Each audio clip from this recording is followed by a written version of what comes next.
Let's jump right into this explainer. Today, we're looking at a deeply human, incredibly relatable moment at a coffee shop.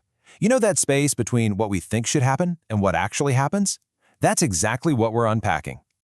Tell me this, have you ever experienced one of those perfect movie magic moments that just led absolutely nowhere? We've all been completely conditioned by rom-coms to expect a certain outcome when the stars align, right? When a serendipitous moment happens, our brains immediately start writing the script for a Hollywood ending. But today, we're going to explore what happens when reality decides to completely flip that script on us. So, to set the scene, picture a rainy Tuesday afternoon at a place called The Daily Grind. The ultimate setup for what we think is going to be a classic meet-cute. It's one of those muted, slow afternoons. On one side of the shop, sitting by the window, we have Anya. She is totally stressed out, running on maybe 4 hours of sleep, and just staring blankly at a half-finished spreadsheet.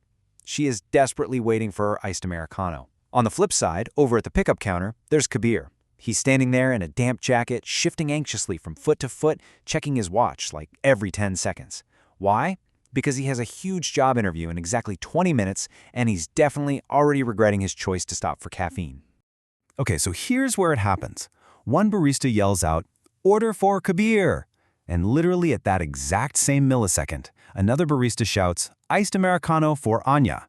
It's this dual call that puts our two completely different protagonists on an absolute, unavoidable collision course. And, well, you can probably guess what happens next.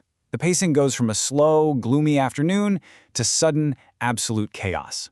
Kabir grabs his hot latte, turns around way too fast, and boom! They crash right into each other. It is a total disaster for both of them. Anya's iced Americano goes flying, splashing all over Kabir's crisp white shirt, and Kabir's hot latte, it pours directly onto Anya's beige canvas tote bag. Anya is just absolutely horrified, gasping, apologizing that she didn't see him turn. Meanwhile, Kabir's heart practically drops into his stomach as he remembers his upcoming interview. But look at how Kabir handles this. Even though he's internally panicking, he forces this tight, polite smile. He immediately de-escalates the whole situation. He literally takes the blame, saying he was the one in a rush, and most importantly, he stops to ask if she's burnt, since his latte was hot. Anya feels terrible, obviously, and asks if there's anything she can do to help, and Kabir uses a bit of weak humor to cope with his reality. He tells her the truth. Unless she magically has a men's size medium iron shirt hidden in her bag, there's nothing to be done. He's standing there, dabbing at this massive brown stain, watching his career prospects seemingly wash away. His interview is literally down the street in 15 minutes. But just when the situation seems completely hopeless, we get a twist, an unexpected lifesaver. Anya's eyes suddenly light up. She tells him to hold on. She sprints back to her table and grabs her backpack. And in this moment of pure serendipity, she pulls out a brand new, neatly folded, navy blue button-down shirt. I mean, what are the odds, right? Against all astronomical odds, she runs back over and hands him this perfect, clean shirt. She tells him her brother left it in her car last weekend, confirms it's a medium, and tells a completely stunned Kabir to take it and go change in the restroom right now before he's late. This brings us to a really beautiful, brief connection between the two of them. 3 minutes later, Kabir walks out of the restroom, and incredibly, the shirt fits him perfectly. He actually looks really sharp. He asks her how he looks, and Anya gives him this wonderfully supportive smile and says, "Like you're going to get the job." It's only then, basking in this shared sigh of relief, that they realize they haven't even properly introduced themselves. So they finally exchange names, Anya and Kabir. Kabir really has to run, but he doesn't want to just leave it at that. He drops this wonderful line, promising to return the shirt and owing her a coffee that actually ends up in her cup. He types her number into his phone, flashes one last grateful smile, and rushes out into the rain. And Anya? She sits back down, completely forgetting her gloomy Tuesday, feeling this strange, pleasant little flutter in her stomach. So the obvious question here is, when is the magical reunion? If we were watching a movie, this is the exact moment the director would cut to a whimsical montage of them texting, smiling at their screens, maybe meeting up later that week.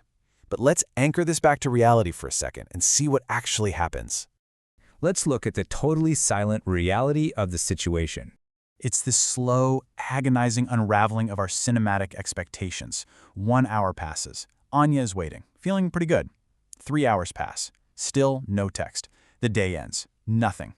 The next day, she even goes back to that exact same coffee shop, half hoping she might just bump into him. But he isn't there. A full week goes by, and our phone remains completely silent.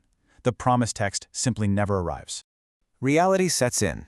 Why didn't he text?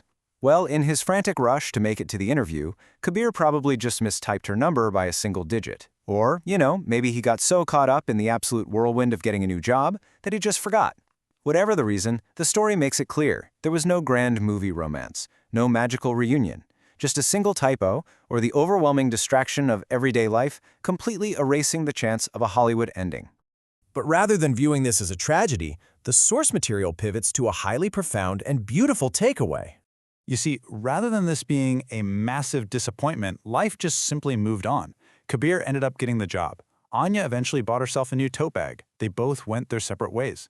But they remain this temporary, comforting memory in each other's lives. And that brings us to the word kachi. It translates to incomplete. This was a perfectly incomplete story of two strangers who swooped in, saved each other's day, only to become strangers all over again. And the really crucial point here is that an experience doesn't need to be permanent for it to be deeply valuable or beautiful. It was just a brief intersection, sure, but it was exactly what both of them needed in that very specific moment. So I want to leave you with the final thought today. Can you find the beauty in the perfectly incomplete moments of your own life? Take a second to reflect on the strangers who have briefly saved your day, or the people you've crossed paths with just for a fleeting moment. Because sometimes an intersection doesn't actually need a sequel. Sometimes it's perfectly whole and beautifully complete, exactly as it was meant to be.